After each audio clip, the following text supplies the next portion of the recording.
la Semana Cultural Torrejoncillana vamos a tener la charla sobre la excavación arqueológica de la necrópolis de las Viñas del Cura en Torrejoncillo, que tanta curiosidad suscitó esos días en el pueblo. A continuación, y antes de presentaros a nuestros ponentes, recordar que mañana tendremos la Gala de la Cultura.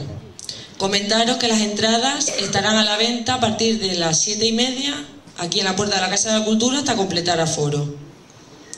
Al finalizar mañana la gala tendremos un pincho en el que nos gustaría que se quedara toda la gente, ¿no? Que hay mucha gente que termina a lo mejor la gala y se marcha.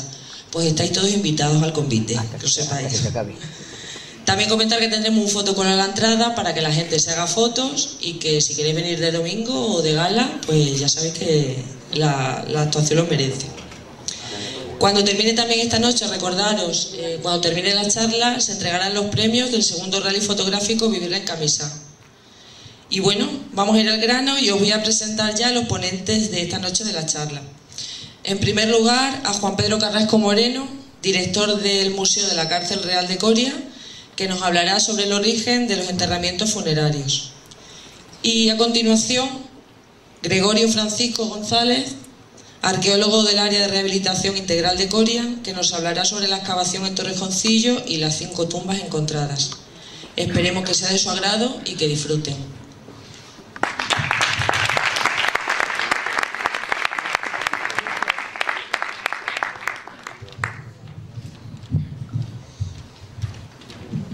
Bueno, pues muy buenas tardes. Ante todo quería saludar y agradecer pues al alcalde de Torrejoncillo, al equipo de gobierno y al ayuntamiento en general el que nos hayan dado la oportunidad hoy de presentar esta excavación que se realizó el verano pasado y poder enseñarles a todos ustedes en qué consistió la intervención arqueológica en las Viñas del Cura, que lo expondrá mi compañero, que fue el encargado, el director de la excavación. Yo estuve aquí para echarle una mano y intentar que esas labores arqueológicas que muchas veces parece que son lentas, que paralizamos obras y que parece que si encuentras algo lo tienes que esconder para que no vengan los arqueólogos, yo creo que entre el trabajo de los dos, el trabajo y mi agradecimiento a la empresa, a José Luis, al encargado, y sobre todo a la familia Olviz, la delicadeza que tuvo, la paciencia que tuvo, y con el calor que hacía, los helados fabulosos que nos daban todas las tardes. A todos ellos ese agradecimiento. La intervención se hizo, como bien lo va a explicar luego Gregorio, se hizo en un tiempo récord, pero se hizo con una buena metodología arqueológica y con unos resultados que luego comentaremos. Pero no quería pasar ese agradecimiento a todos los que nos vimos implicados en este hallazgo tan importante para Torrejoncillo como es la necrópolis de las Viñas del Cura.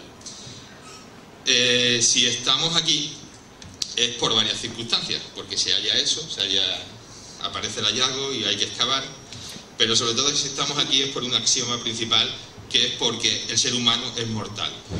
Todos somos mortales, todos nos moriremos, eso es inevitable, y desde que el ser humano tiene conciencia, tiene que resolver su tema con la muerte. ¿Se oye? Es que si me acerco más, yo creo que se acopla. Por eso, ahora. Repito, decía que el axioma principal entre todas las cosas por las que estamos aquí es porque el ser humano es mortal. Porque todos nos morimos y porque en un momento dado el ser humano tiene que resolver ese problema con la muerte y tiene que resolver el problema de qué hacer con sus seres queridos. Me voy a levantar porque el ordenador lo tenemos aquí situado. ¿Ven todo? Sí. Veíamos todo. ¿Qué ha pasado? Ahora. Esto asusta. Como les decía, el ser humano tiene que resolver ese conflicto con la muerte. En las excavaciones de la Sima de los Muertos, que en Atapuerca, que todos conocemos, o por lo menos hemos escuchado alguna vez hablar de ellas, apareció este bizarz que tenemos aquí, que le llamaron Excalibur, le pusieron el nombre de la famosa espada de la leyenda artúrica, y es la primera vez que aparece una herramienta dentro de un contexto de enterramiento, que a partir de ahora llamaremos funerario.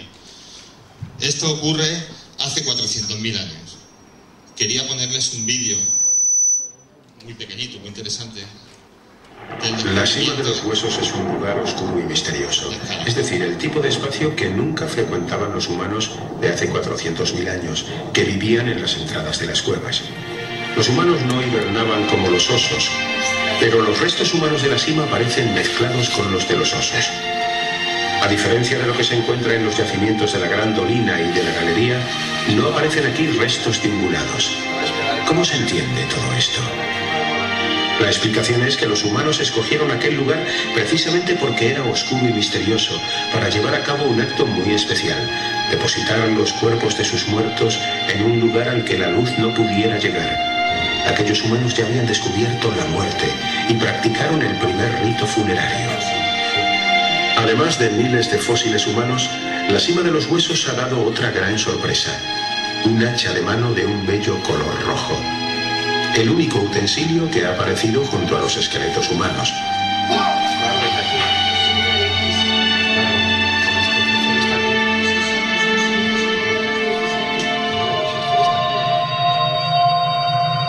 Una ofrenda para los muertos acumulados en aquel enigmático lugar.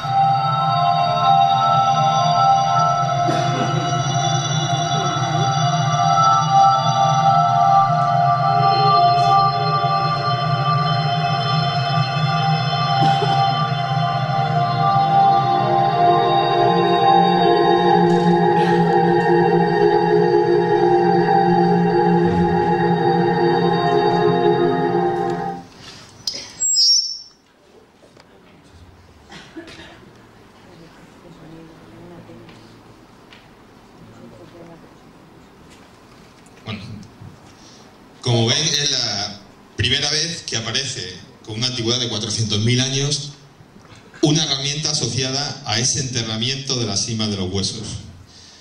Es un paso más en la evolución humana. Hasta ahora el hombre sí enterraba a sus compañeros en una zona oscura, pero a partir de ahora tiene asociado ese bifaz, ese Excalibur. Además es un bifaz muy especial, porque nunca se utilizó. No es un bifaz que se había usado, era una especie de joya, era simbólico. Y esto lo que nos da a entender, a partir de toda la reflexión que hizo Arzuaga sobre este descubrimiento, es que el hombre ya tiene esa mentalidad un poco ya metafísica, de pensar en el más allá. De que no solamente estamos aquí para vivir, sino que tiene que haber algo después de la muerte. Por eso digo que antes hablábamos de la muerte y del enterramiento, y a partir de ahora estamos hablando de ese rito funerario. Un rito funerario que desde la cima de los huesos, hace 400.000 años, hasta nuestros días mantenemos. Algunos de una manera, y tumbas conocemos muchísimas, algunas de una manera grandiosa.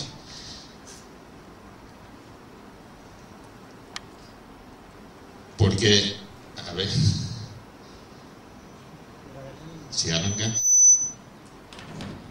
¿Quién no conoce estos ejemplos que estamos aquí viendo? Las pirámides de Egipto, 2.500 años aproximadamente antes de Cristo, no deja de ser una tumba faraónica, pero una tumba. La tumba, no solamente, o sea, tumbas también en la antigua China. Tenemos los soldados de terracota, los guerreros de Xi'an, 7.000 figuras de terracota enterradas junto al emperador. ¿Abrigo yo?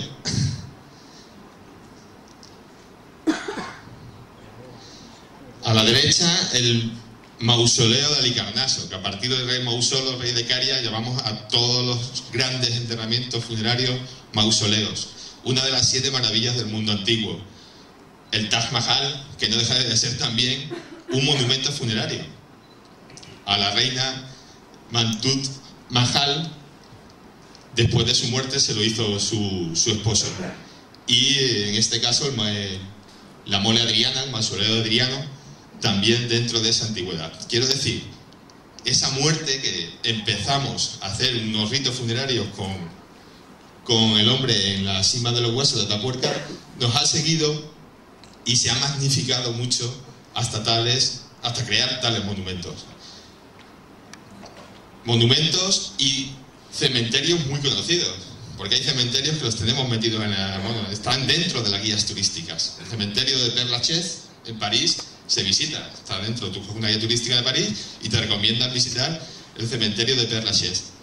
Y luego el cementerio de Arlington, que lo hemos visto en infinidad de películas. El cementerio de Arlington en Washington, donde se entierran los héroes de guerra, tanto tumbas reales como tumbas figuradas. Estamos cansados de verlo. No es un tema muy navideño, este de la muerte, pero bueno, nos ha tocado hoy y es el que tenemos que desarrollar. Y de Washington, pues nos venimos aquí a nuestra zona, que era una pequeña introducción sobre esos monumentos funerarios y la importancia y la relevancia que ha llegado a tener algunos de nuestros cementerios. Y aquí en la zona de Torrejoncillo tenemos varias necrópolis. La necrópolis, pues, como creo que bien saben, es la ciudad de los muertos. Una necrópolis, llamamos por extensión a casi todos los cementerios los arqueólogos, aunque hay necrópolis de 200 tumbas y otra como la que tenemos aquí, 5 excavadas y algunas potenciales más que luego veremos. Tenemos varios tipos de necrópolis, pequeñitas todas, la mayoría, algunas con enterramientos colectivos. Pasa a la siguiente, por favor. Algunas con enterramientos colectivos, como son los tolos o los túmulos. Concretamente es de Montehermoso. Hay un complejo dolménico en Montehermoso prehistórico, con varios de estos túmulos de corredor. Aquí abajo tenemos el Tolo de los Millares, que es, bueno, para que se hagan una idea de cómo era un enterramiento de este tipo, con el corredor y con la cámara funeraria, todo ello cubierto de grandes lajas, dependiendo del tipo de piedra que haya en la zona, grandes lajas de granito o de pizarra, y son enterramientos colectivos. Otro tipo de enterramientos, y sobre todo muy asociados, son los campos de urnas de incineración o urnas donde se hacían diferentes ofrendas. Algunas son muy grandes, se enterraba directamente al cadáver dentro de la urna, era de tal tamaño que incluso había 2 y 3 individuos, y otras eran de incineración, donde se incineraba y se enterraba junto a las ofrendas las cenizas del difunto. Si puedes pasar, Goyo. En la zona más cercana tenemos varios tipos de enterramientos ya estos individuales, estos los conocen. En Aceuche está en el paraje del Sexmo una serie de enterramientos, ya les digo, individuales, todos ellos con lajas de pizarra, la mayoría. Algunos del tipo que vamos a ver luego, muy cercano en cronología a los que encontramos en las viñas del cura, aunque ya verán cómo es a veces muy difícil establecer una cronología concreta. En las chanclonas en Aceuche arriba los tenemos excavados, que lo hemos visto también en muchos sitios, excavados directamente sobre la matriz rocosa. Chanclonas, hay varios de ellos con diferentes orientaciones, y aquí en la ermita de San Pedro en Torrejoncillo también los tienen. Son tipos de tumbas individuales que se hacen desde 2000 años antes de Cristo en esta zona hasta época medieval, que las hay antropomorfas, que se distingue muy bien dónde iba la cabeza, dónde van los hombros, tienen otro tipo de configuración. Las que tenemos en la zona localizada más cercanas que le hemos querido traer son estas. Luego apareció también, oye, por favor, que esto hay que agradecérselo a Jesús Galán, que fue el que nos facilitó las imágenes de las prospecciones que se hicieron con la nueva conducción de agua potable. Aparecieron una serie de tumbas tipo cistas. Podemos ver alguna en concreto que se ve un poco bien la conformación, con tégula romana. El tipo cistas es una tumba, una sepultura que lleva una configuración pareada y luego cubierta con una serie de lajas. Aquí aparecieron varias en la zona,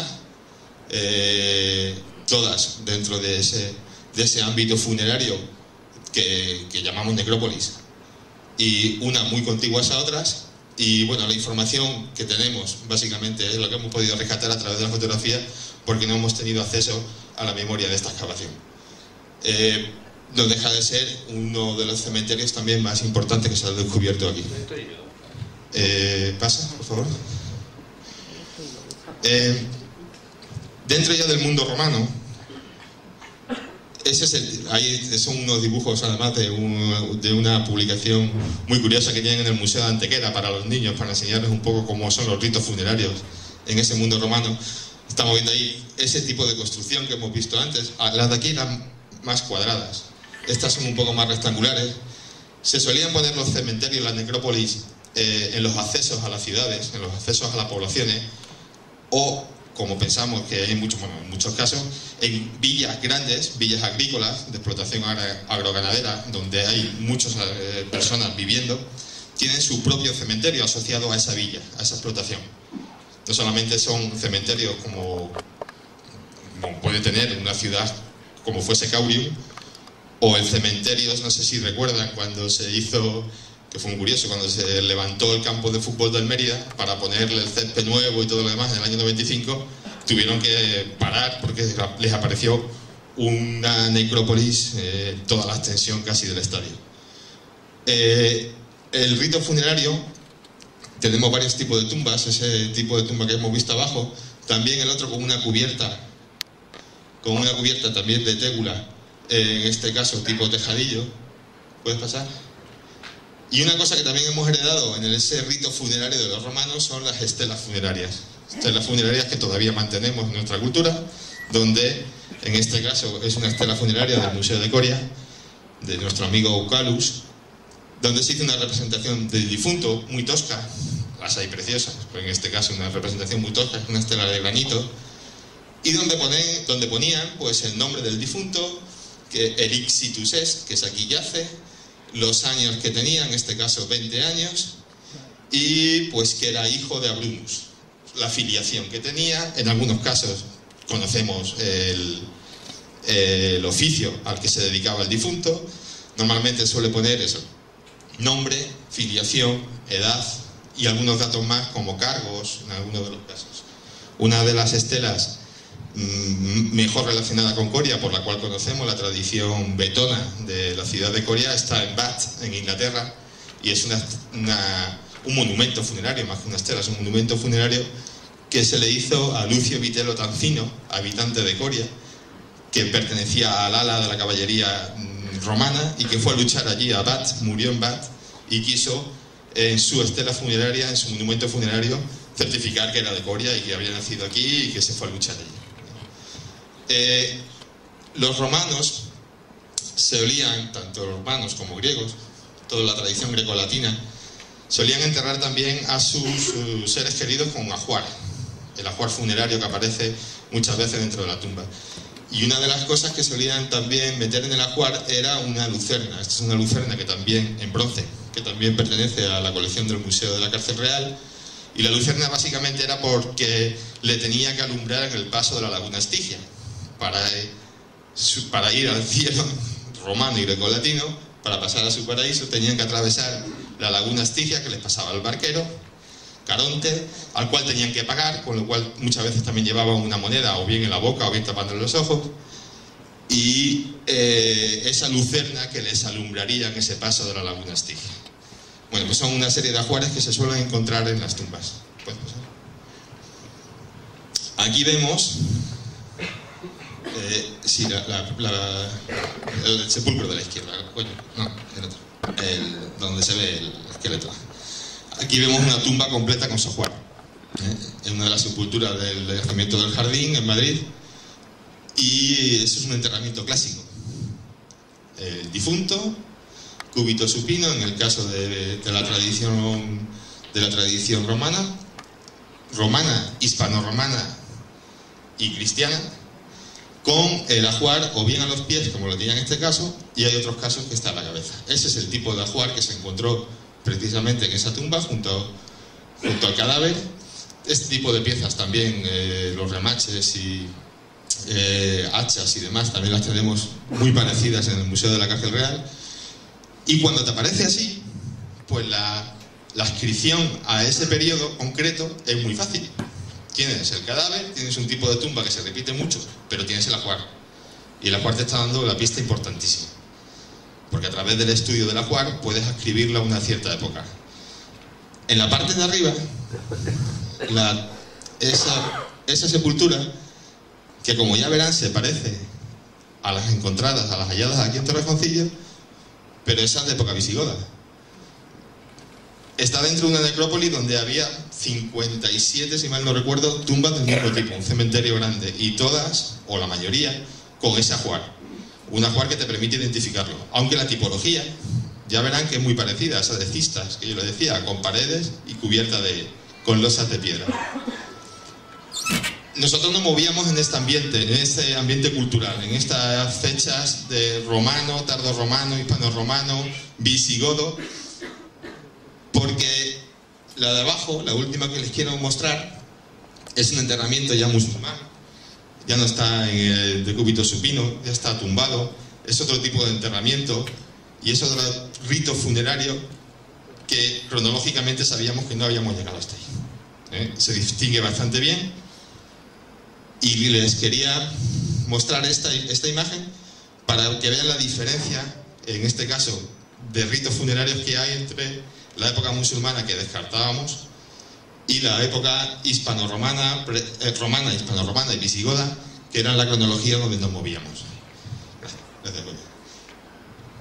Y en este punto yo quería dejarle ya la palabra a mi compañero, para que vean cómo lo que yo le quería mostrar es esa importancia del rito funerario que hemos heredado, o que nos ha, más que heredado, que nos ha preocupado desde hace 400.000 años hasta nuestros días, que lo seguimos haciendo. Y que ese tipo de hallazgos, los hallazgos de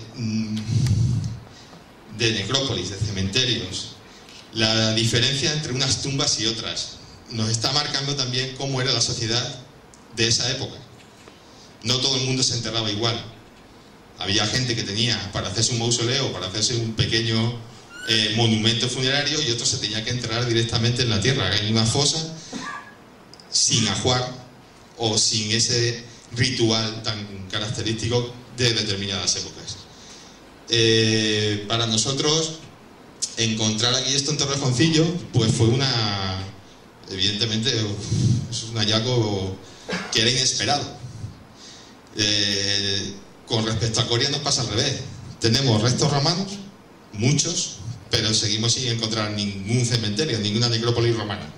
Mira que se ha revuelto allí tierra, pero de época romana alto imperial o bajo imperial no hemos encontrado nada. Y aquí, sin embargo, habéis tenido la fortuna, en este caso, de encontrar este pequeña necrópolis que ahora va a mostrar Goyo y que me parece uno de los hallazgos más importantes de los últimos años en la zona. Muchas gracias.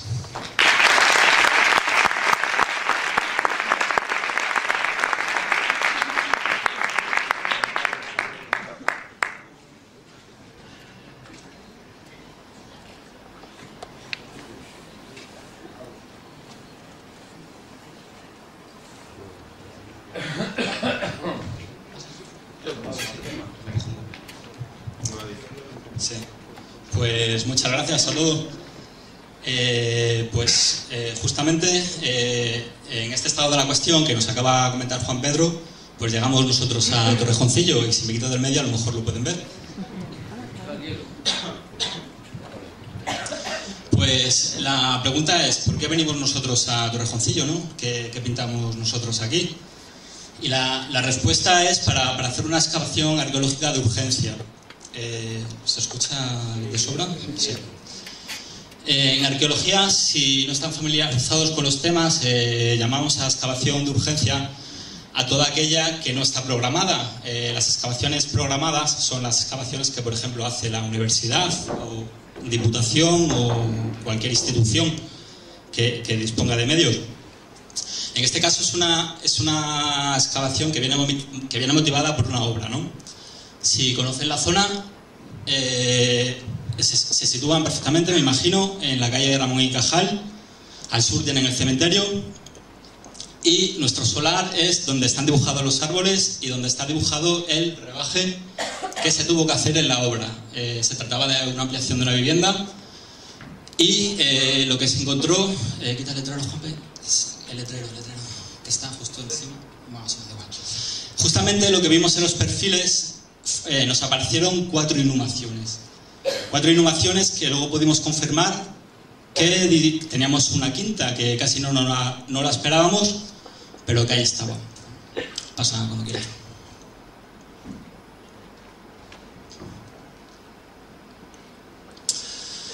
Pues esta es la inhumación número 1. Esta nos apareció en la rampa que se había realizado pues, para acceder al rebaje. ¿Qué tenemos aquí? No sé si estáis familiarizados con la foto, pero aquí tenemos una tumba que se denomina de lajas. ¿Qué es una tumba de lajas? Muy fácilmente. Es un hoyo excavado en la tierra cuyas paredes luego se recubren con lajas de pizarra, de ahí viene el nombre. Para la cubierta, para lo que sería hoy nuestra lápida, lo que se hace, pues lo que están viendo en la imagen. Se ponen otras lajas de pizarra dispuestas transversalmente y, pasa cuando quieras, en este caso, esta tumba era excepcional. Era excepcional por la factura, porque no simplemente las paredes no solamente eran simples lajas de pizarra, sino que las paredes se realizaron pequeños muretes, como pueden ver, y desde luego también es excepcional por el estado de conservación de los huesos, que no es muy habitual. La caja mide unos 72 metros de longitud. Sin embargo, lo que son los restos que vemos en la imagen son algo más pequeños. De cabeza, de cráneo a los pies, mide 1,53 metros. Luego, para calcular la estatura del individuo en vida, habría que sumarle unos 10 centímetros más, lo que nos daría unos 63 metros. El muerto o los restos óseos se encuentran en posición de decúbito supino, como comentabas antes, Juan Pedro. Simplemente es un tecnicismo para indicar que el individuo se depositó boca arriba, con los brazos estirados y paralelos, y con las piernas también estiradas y paralelas. Pasa como quieras, Juan Pedro. A la siguiente es la placa de barro que tenía la inhumación.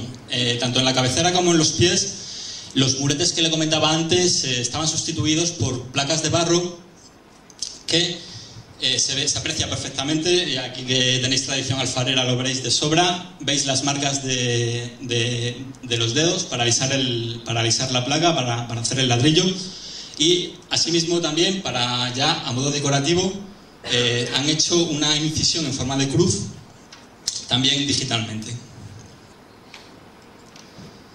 Hay una foto de un dibujo para mostraros que los arqueólogos algunas veces vamos despacio, sí, no todo lo deprisa, desde luego, que muchas veces querría un constructor o una familia a la que quiera hacerse su casa, por supuesto.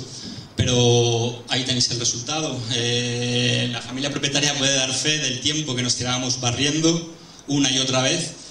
Y imaginaos, si cuesta ya barrer en casa, imaginaos lo que es barrer en medio del campo, toda la tierra y todo el barro, hojarasca, etcétera, etcétera, para luego poder sacar unas fotos pues lo más nítidas posibles.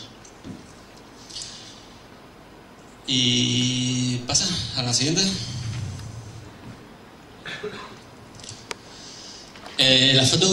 La primera foto es casi el único indicio cronológico que tenemos en la excavación, que es un fragmento de tégula. La tégula, hay un dibujo de una tégula completa al lado. Es la teja que empleaban los romanos. Es una teja plana y es muy característica y fácil de reconocer por los rebordes triangulares que tiene a ambos lados.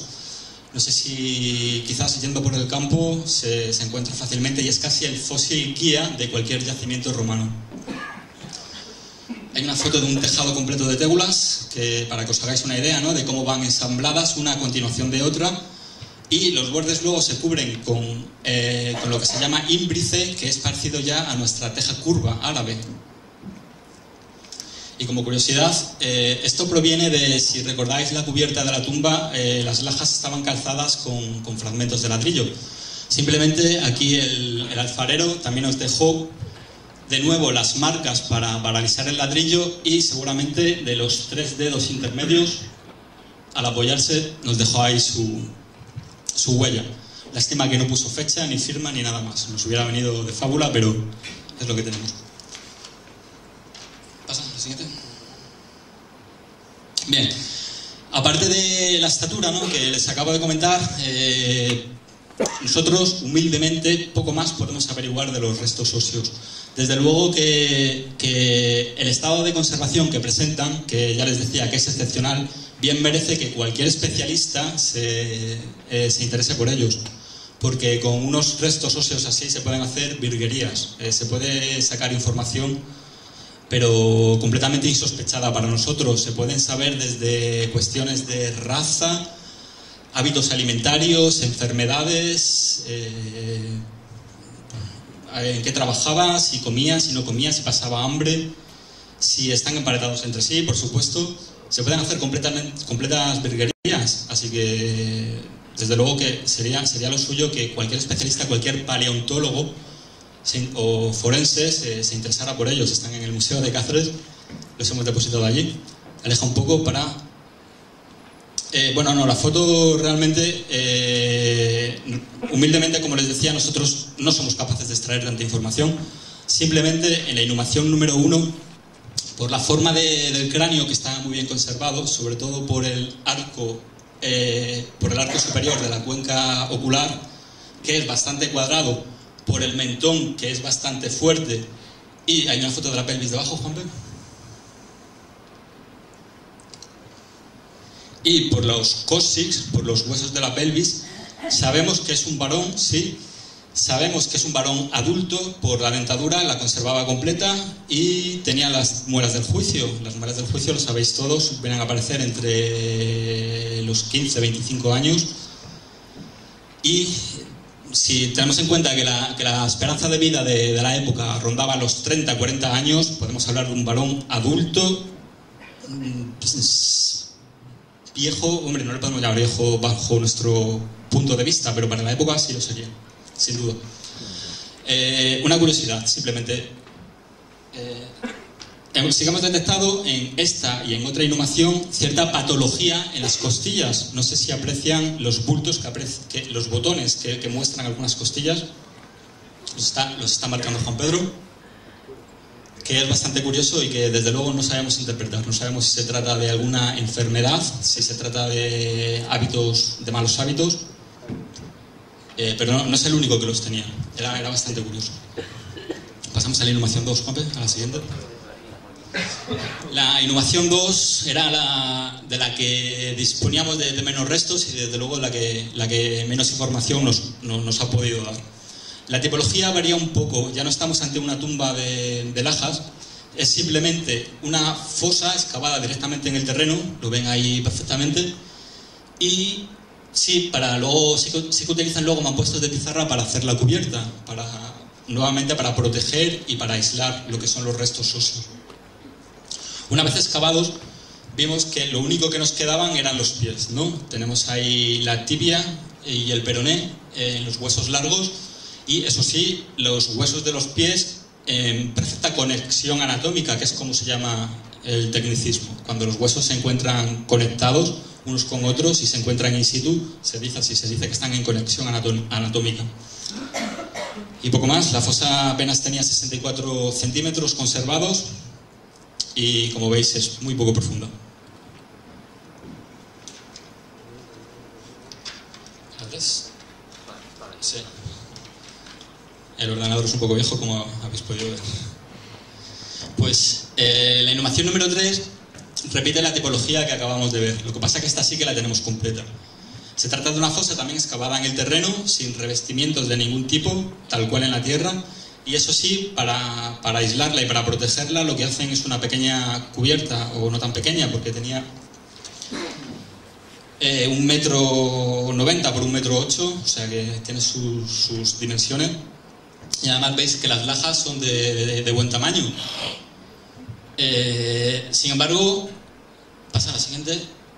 Cuando las cavamos nos dimos cuenta que la disposición de las lajas no es tan caótica como se puede observar, por ejemplo, a primera vista, en la primera imagen, sino que sí que se disponen de forma paralela, y al retirarla ya nos encontramos la fosa, que es la siguiente foto. antes de excavarla. Y ya por fin nos encontramos, una vez excavada la tierra, con todo el cuidado, nos encontramos al tercer individuo exhumado. El tercer individuo también estaba en posición de decúbito supino, como pueden observar, con las únicas peculiaridades de que tiene el cráneo ligeramente inclinado. No sé si lo aprecian en la foto, si es la horizontal del cuerpo, el cráneo está ligeramente levantado, como si le hubieran puesto una especie de almohada de tierra en la nuca, que no creo que sería el caso, pero... Y simplemente el fémur del lado derecho está ligeramente desplazado, pero lo encontramos así. En algún momento o por algún motivo se le desplazó el fémur hasta la posición que vemos ahora mismo. Medidas, sí, pues los restos tenía 1,40 m de longitud, y ya les digo que para calcular la altura del individuo siempre hay que sumarle unos 10 centímetros por temas de tejido, músculos y demás cosas que se pierden. Y como otra peculiaridad, volvemos a encontrar otra vez las rugosidades en las costillas, que les comentaba antes, que aquí casi yo creo que se ven hasta mejor. Si las pueden ver perfectamente, ¿verdad? ¿Qué sabemos del individuo? Si vemos hay una foto de detalle del cráneo. Ahí está. En este caso lo tenemos bastante más complicado, averiguar un poco más de él.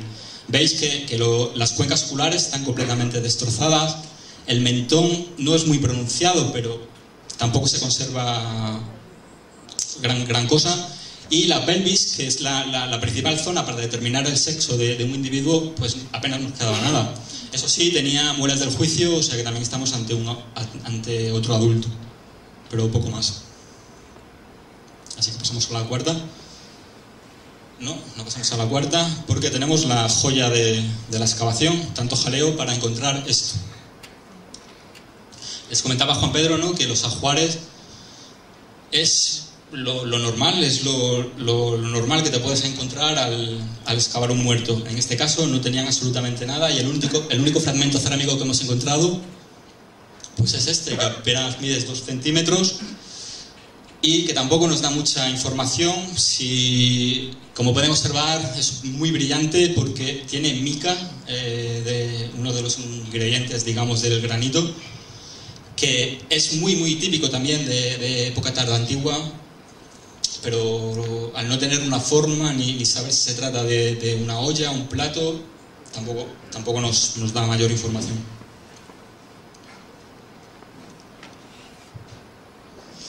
La inhumación número 4 dio bastantes problemas para excavarla. Casi se salía de la propiedad, se salía y se metía en la propiedad colindante. Aún así pudimos excavarla. Si no la caja, lo que son los restos óseos sí se pudieron excavar por completo. La peculiaridad de esta inhumación es el mal estado de conservación que presentaba. La tipología es la misma, es una tumba de lajas. Pueden ver ahí el lateral con grandes lajas de pizarra bastante largas, de más de 1,5 metros de longitud. Sobre la escapolla directamente, la cubierta, pero no está muy bien impermeabilizada, digamos, no está muy bien sellada. Y las propias lajas aparecieron muchas veces rotas y desplomadas dentro de la caja y directamente encima de los restos óseos, lo cual habían dificultado pues su conservación, como podemos ver ahora. Hay una foto para que vean lo que les estoy contando. Esta de aquí, Juan Pedro. Esta. Pueden ver cómo los mampuestos están completamente descolocados.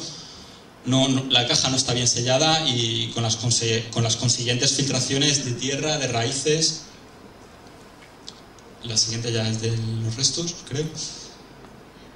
Ahí está. Pueden ver una laja de pizarra directamente sobre la caja torácica, por lo que apenas se conservaba tampoco. La peculiaridad que tiene, pues sobre todo el cráneo. El cráneo estaba en una posición bastante inusual, porque estaba el hueso parietal, el hueso de aquí, de donde me estoy tocando yo ahora mismo, lo tenía girado sobre su eje y había ido a parar encima de la mandíbula. No sabemos tampoco por qué, pero estaba así, se lo prometo. No lo cambiamos. El fémur, como ven, le había pasado exactamente lo mismo que la inhumación 3, está desplazado, la fractura sí es reciente, y las tibias sí que están inusualmente juntas. En cualquier caso, se encuentra también en posición de decúbito supino. ¿Qué sabemos de este individuo? Pues poco, realmente poco, como les estoy contando. La longitud es 1,44, desde el cráneo hasta los pies, hasta los huesos que se conservaban in situ de los pies. No tiene muelas del juicio. No he podido sacar una buena foto, pero las cuencas oculares son muy redondeadas, por lo que pensamos que se trata de una fémina. Además, el mentón puntiagudo también indica lo mismo. No se ven los ojos. Pero poco más. Una fémina que probablemente o murió joven o no le salieron las muelas, que también las hay. Y alrededor del 1,44 metros, 1,54, añadiéndole los 10 centímetros que les comentaba. Y por último ya, la inhumación 5 nos salió un poco de sorpresa, porque teníamos el perfil en el que asomaban unos cuantos mampuestos. No sabíamos si iba a haber finalmente alguna inhumación, si iba a haber alguna piedra desplazada. Nos pusimos a ello. Y así nos encontramos la cubierta. La cubierta está hecha polvo. La cubierta no sabemos tampoco qué le ha pasado, pero ha basculado. Las únicas piedras que se conservarían in situ sería la que está señalando Juan Pedro. El resto están completamente basculadas hacia acá, hacia el norte. Tras retirarla, y ya cuando pensábamos que no iba a haber restos, que podría ser cualquier otra cosa, sí que lo había, a bastante profundidad, cuando ya casi habíamos tirado la toalla. Y nos apareció el quinto individuo, también completo, y es casi el que se encuentra en peor estado de conservación. De los huesos largos, de fémures, tibias, húmeros, etc., ninguno se conservaba completo. La longitud que tenemos es 1,48. Como peculiaridad, se encuentra también en posición de decúbito supino, aunque con la cabeza ladeada, mira hacia el norte. Y casi lo más llamativo anatómicamente del individuo es la dentadura, porque seguramente también estamos ante otro varón que con una edad bastante avanzada. Si se fijan ustedes, tiene las muelas del juicio, pero es que además ha perdido algunos molares y la encía está completamente desgastada. Edad, pues ya les digo, la esperanza de vida rondaba los 30-40 años, pues por un voleo podríamos decir quizás 50, o no lo sé, realmente. Eso depende mucho también del tipo de alimentación y de otros muchos factores. Y otra curiosidad es porque sí que hemos encontrado las tumbas muy intactas, es decir, cada caja tenía su individuo y sin intrusiones de mayor tipo, con la única excepción de una segunda cabeza de fémur que está señalada, que no sabemos a quién pertenece, pero desde luego suya no es. No sabemos qué hacer. Y poco más. Yo, aparte de a la familia propietaria y a la constructora, quería extender mi agradecimiento pues a todo el mundo que participó, desde las fuerzas de seguridad del puesto de Torrejoncillo, por supuesto al ayuntamiento, que nos facilitó todos los medios disponibles para almacenar los materiales, y por supuesto a los organizadores de la Semana Cultural y muy en concreto a Constante por su invitación. Y no queríamos terminar, eso sí, Juanpe, no sé si está la foto de Torreón, no sé si está en la ruta, pero si no la vas a tener que buscar a mano. Porque no queríamos seguirnos, ya que tenemos aquí a bastante gente de aquí de Torrejoncillo, sin lanzaros una oferta. Lo conocéis, sin duda, ¿no? Sí. A nosotros, personalmente, es un sitio que desde que lo conocimos pues nos ha fascinado, porque es impresionante. No en todos los sitios se encuentra un torreón que casi da origen al nombre del pueblo. Y sobre todo por su vinculación con la vía de la Dalmacia, que tampoco tenemos muchos testigos para rastrear el trazado de la Dalmacia, y por sus propias características, ¿no? No hay mucho, se lo puedo asegurar en Extremadura. Así que por nosotros encantados. En cuanto nos deis 2 picos, nos vamos a excavar. Gracias.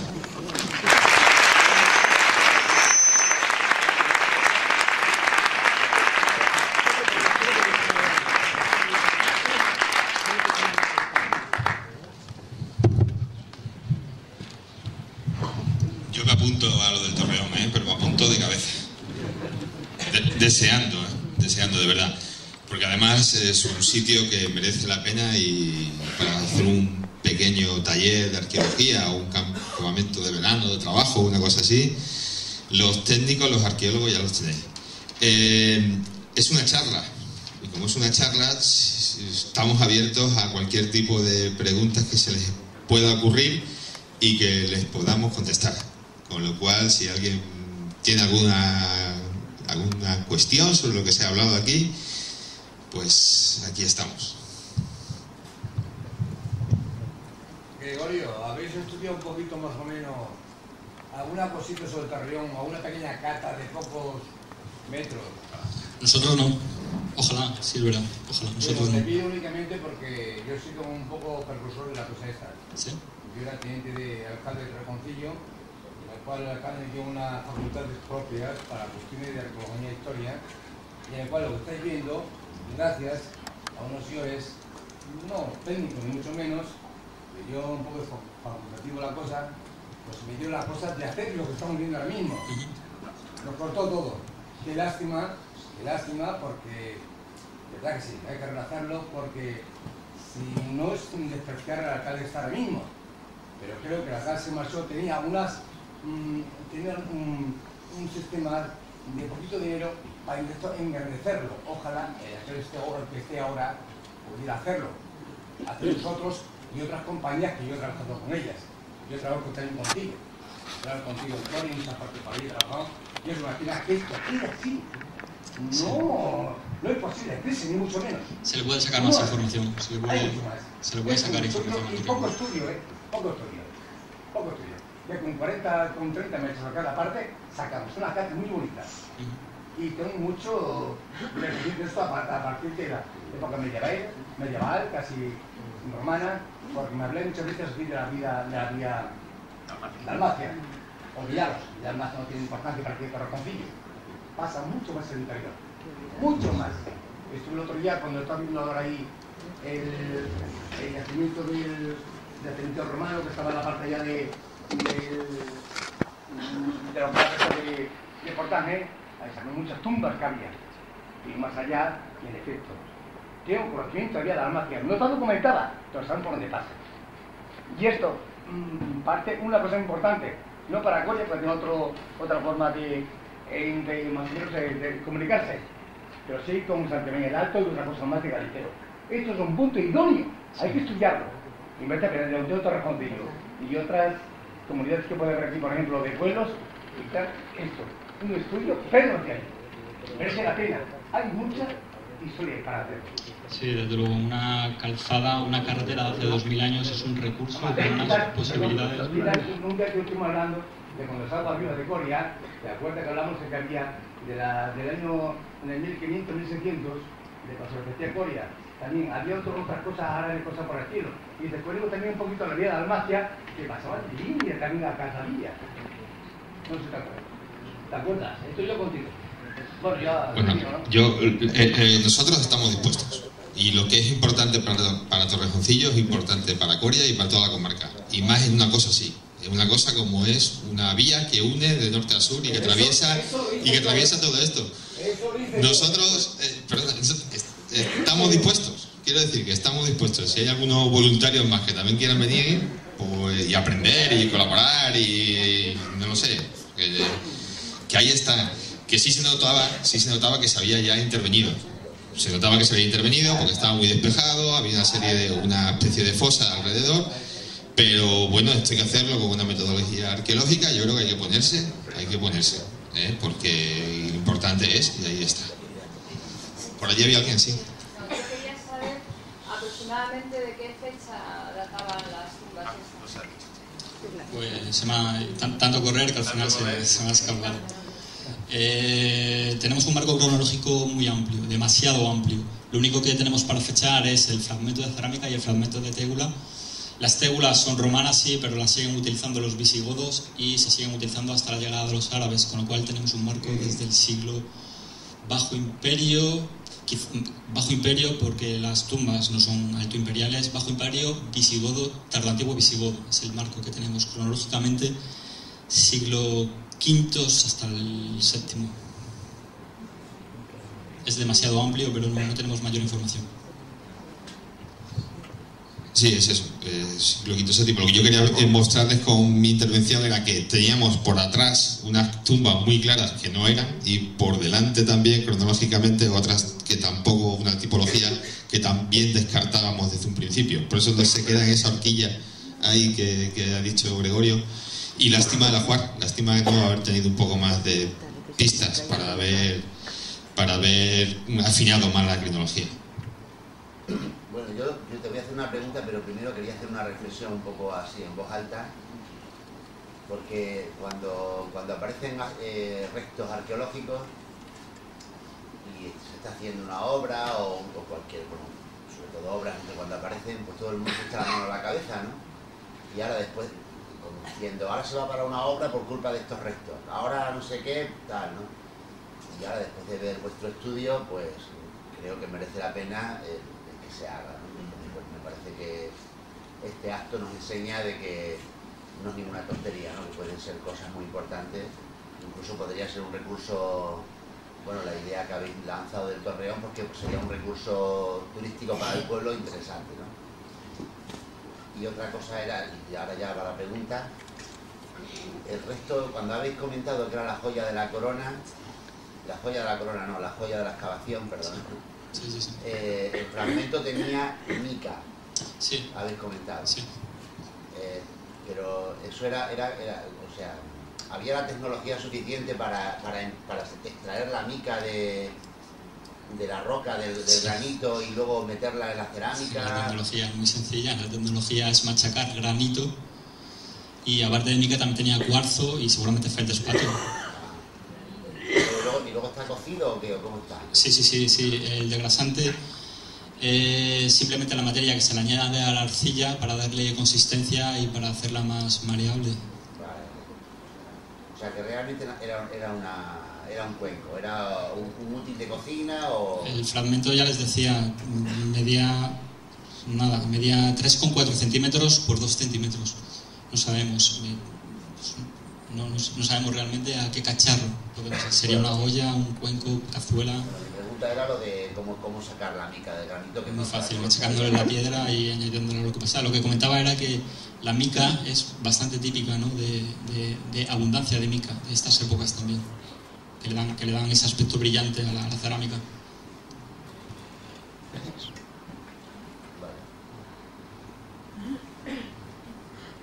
No sé si lo habréis dicho de alguna manera, yo no me he enterado. Si eso procede porque se ha desplazado el cementerio o porque se enterraban así en casas particulares o qué han aparecido ahí. Porque dado que está el cementerio ahí al lado, prácticamente no tiene nada que ver. O sea, coincide en este caso que el cementerio de Torrejoncillo está muy cerca del hallazgo, ¿no? Del yacimiento, pero no tiene nada que ver. Quiero decir, eso está ahí porque tiene que haber cerca, o bien en el mismo núcleo de Torrejoncillo, una población asentada, o bien una villa grande, una explotación agroganadera grande. Aquí tenéis una, a ver si se me da el nombre, saliendo hacia Valdencín, ¿cómo se llama? ¿Encinejo? El Encinejo, enorme. Ahí hay restos de molinos de granito, pero para aburrirse, y tégula para aburrirse. Lo importante de este caso es que se ha encontrado la necrópolis, o sea, el cementerio, pero no tiene nada que ver. Los cementerios se desplazan de las ciudades con una ley que promulga Carlos III. Antes los cementerios estaban todos dentro de las ciudades, alrededor de la iglesia, alrededor de las ermitas, estaban todos ahí, y se desplazan hacia hacia la salida de las ciudades, fuera de lo que es el casco, los cascos urbanos, pues a partir del principio del siglo, finales del siglo XVIII, principios del siglo XIX. En Coria pasa eso. En Coria todas las plazas que hay dentro del casco histórico son cementerios. Plazuela de San Juan, Plazuela de San Benito, Plazuela de San Pedro, ahí estaban los cementerios. La tradición cristiana, el Camposanto, se mantiene dentro y cerca de las iglesias y de las ermitas. Y ya digo que es Carlos III el que decide, por motivos de higiene, decide trasladar los cementerios y alejarlos de los recintos urbanos. Por eso digo que es una coincidencia, que el cementerio actual esté ahí y que el otro haya aparecido a escasos 100 metros. O sea, que es un enterramiento particular, ¿no? Podría ser un enterramiento de alguna familia que tuviese una explotación ahí y que dijese, nosotros nos queremos enterrar aquí. Podría ser, eso es una hipótesis. La hipótesis también puede ser que haya un núcleo ya romanizado o visigodo dentro de lo que es el actual Torrejoncillo y que ese cementerio estuviese ahí en esa entrada, porque también es una vía de acceso a la localidad. En este caso han sido los familiares que en su propio terreno no lo enterraban. Podría ser una hipótesis, no lo podemos asegurar eso. No se puede asegurar. O que entraban ahí a unos cuantos de la misma... No sabemos la extensión que tiene, sabemos la extensión. Esto es una cuestión muy curiosa de las excavaciones de emergencia y de urgencia. La cuestión es, solo podemos excavar lo que afecta a la obra. No podemos irnos más allá, ojalá, a veces. La obra se ve afectada afecta a estas 5 inhumaciones, hasta 5 sepulturas, y esas son las que se excavan. Seguro que en los terrenos al lado hay más, pero seguro. Para eso se hace una protección arqueológica. A partir de ahora, esto ya es un yacimiento que está catalogado, que está inventariado por la Junta de Extremadura, y en ese puntito que hay ahí se hace un área de protección arqueológica en torno a la necrópolis. Un área de protección que significa que cualquier obra que se haga por debajo de las rasantes, de excavación en esa área de influencia de la protección arqueológica, va a tener que tener una vigilancia arqueológica para ver si efectivamente esas 5 tumbas que tenemos ahora siguen 6, 7, 8, 10, 12, 30, y saber la importancia que tiene y la extensión que tiene ese cementerio. Por eso digo que no podemos asegurar si es de una familia o a lo mejor hay 50 tumbas más, entonces ya estamos hablando de una cosa más importante. ¿Puede ser un cementerio de hace el siglo? Estamos hablando de un cementerio que puede tener 1500 años.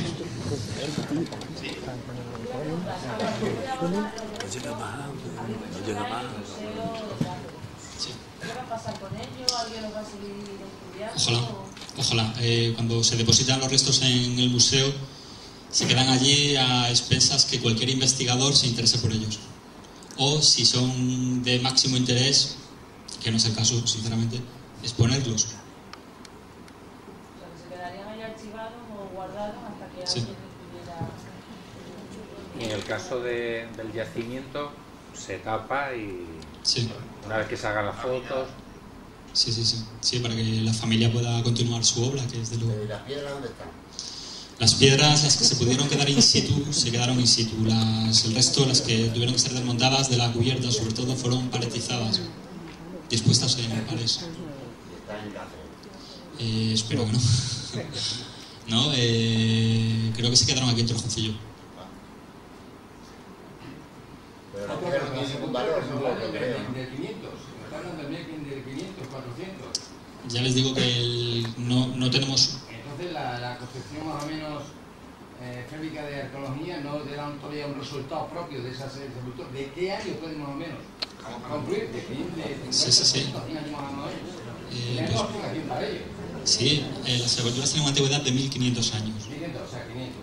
1500 mínimo. Siglo V, VI, VII, ahí hay 250 años de... que ahí salgan monedas, una moneda que hay de un Pegaso que data del siglo II de Jesucristo, un poquito más arriba. Y fui allí, porque a mí me gusta arqueología y historia, me gusta mucho. Y fui, digo, aquí puede ocurrir algo. Arriba sí que hay que excavar alguna cosa, porque resulta que tengo yo una pequeña moneda que la tengo, de cosas, del siglo II. Tercero, tal vez. De nuestras tumbas no ha salido, ya se lo digo yo. Ya, pero está tan cerquita que estamos a 200 metros, qué bonito la historia esa. Oye, por cuenta, el tema ese. Ojalá hubiéramos encontrado una moneda casi siempre es lo que te ayuda a datar. Yo quería responder lo que ha dicho, lo de la importancia de las piedras. Que si las piedras no tienen ninguna importancia. La importancia, sí, claro, para mí sí. Para mí sí tiene mucha importancia esa piedra. Nosotros, cuando se hace tan meticulosamente, es para poder reconstruir luego el sepulcro tal y como estaba. Se enumera, se fotografía, se dibuja, porque a lo mejor, quién sabe, algún día podemos hacer una reconstrucción de esa tumba a nivel didáctico. A nivel didáctico, en un museo o en cualquier sitio se hace. Se coge una de las tumbas de la necrópolis de las Viñas del Cura, evidentemente no con el esqueleto original, sino con un esqueleto sintético, y se puede hacer una reconstrucción para que vean cómo era eso. Eso es complicado, pues, un poco, pero se puede, y para eso se guardan. O sea que sí tienen esa importancia. A lo mejor no es una importancia material, pero tiene una importancia histórica y sobre todo aplicación didáctica, que los museos estamos un poco también para eso. Claro, porque aunque solo a lo mejor aislado no sirve, pero sí puede ser un elemento para mañana utilizarlo como recurso turístico, ¿no? Turístico, didáctico, didáctico también, que también es muy importante. Claro. Has comentado que el único resto de cerámica que había o de tébula para poder datar el yacimiento era el trocito ese pequeño. En una de las tumbas había un frontal y a la parte de los pies que era de cerámica, sí, y era muy grande. Sí. Eso no puede indicar nada para datar. Por la medida del ladrillo sí, pero la fabricación de ladrillo es algo muy local que a veces se ajusta al patrón de ladrillo romano, no era el caso, y los ladrillos son algo que se hacen en el in situ, que las medidas suelen ser muy dispares, no ayuda a datar, no nos ayuda a fechar un ladrillo. Solamente completar un poco, el ladrillo es más complicado, pero si no sirve, si el día de mañana se encuentra otra tumba con ajuar, en este caso, y con el mismo tipo de cerramiento y el mismo tipo de ladrillo, las mismas medidas y la misma marca en cruz, pues nos ayudaría mucho tener esa referencia para en un futuro, si ahí sale una tumba no en el mismo sitio, pero a lo mejor dentro del término de Torrejoncillo, incluso en el término de aquí del Valle del Alagón, nos podemos extender un poco más. Si hay una tumba con las mismas características, mismo tipo de ladrillo, con el mismo tipo de marca, quién sabe, y ahí esa sí tiene a jugar. A lo mejor tenemos que volver otro día aquí y decirle, señores, la tumba es del siglo VI, seguro. Por eso digo que sí, todas las pistas, hasta la pequeñita esa, cerámica con la mica, son importantes. De ahí la meticulosidad, muchas veces, a la que hay que hacer este trabajo. Pero como esa baldosa no ha aparecido antes ninguna. En la zona... En la zona no se han excavado tanto. No se han excavado tantas tumbas. Es que de verdad que es excepcional. Os estoy diciendo que en Coria no hemos encontrado ninguna necrópolis romana. Y mira que se habrán muerto romanos en Coria. Pero se tienen que haber muerto un montón. Pues no sé dónde los metieron. Al río. No, es que yo también me río, digo, joder, macho, con la de muertos, la de romanos se tiene que haber muerto en Coria durante 400 años. Pues no sé dónde los metieron. A lo mejor se los trajeron aquí, no sabemos, pero vamos. Sí, lo comieron. Es paradójico que tengamos una muralla, tengamos allí restos romanos, estelas funerarias, como la que habéis visto de Aucalus, estelas funerarias en Coria, el corpus de inscripciones latinas, tendremos unas 100. Vale, pues muerto uno. Y salió en la excavación que se hizo cerca de la catedral, y encima, debajo de una... incrustado dentro de una calle, de una vía, y sin ajuar, sin nada. Además era un niño, era un infante, sin ajuar, sin nada, y sin cerámica ni los ladrillos estos que hemos visto aquí. Pues, no es tan... De verdad que es un hallazgo que va a ser importante y que a partir de ahora vamos a tener que tomar como referencia en el Valle del Alagón. Una pregunta, ¿cómo que realmente en la parte plateresca que tiene la Catedral de Coria se descubrieron ahí cerca de 200 personas allí, todas entradas unas por encima de otras? ¿Os acordáis de todo eso? Sí, pero no son de la misma época. No son de la misma época. Es un osario. Sí, pero estamos hablando, en este caso, 1200 antes. Estamos años antes que eso. No es de la misma época. Mucho más abajo, y sin embargo, las quedaron todas enterradas. Ahí quedaron por quedar. Ahí el señor Chonea y el arquitecto que afuera. Hay muchas cosas que quedaron enterradas dentro de la colonia. Y la que han vivido. Yo he conocido esa excavación, y esa excavación era un osario. Entonces el osario se volvió a enterrar entero otra vez. Pero porque la información que teníamos ya la teníamos de sobra. La información que nos dio la excavación arqueológica era de sobra. Levantar todo el osario ese no iba a aportar nada más. Eso se quedó ahí porque se decidió, porque no tenía ninguna aportación más. Eran osarios machacados completamente, eran huesos que estaban disueltos casi. Porque había un montón de individuos, pero no teníamos nada más que sacar, ninguna información, ningún valor añadido más, el de haberlo sacado. Con lo cual se decidió dejarlo ahí.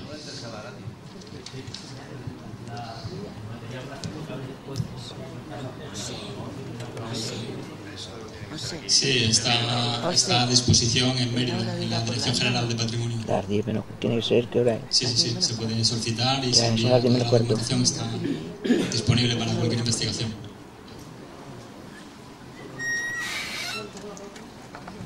Bueno, creo que tenéis una entrega de premios. Muchas gracias.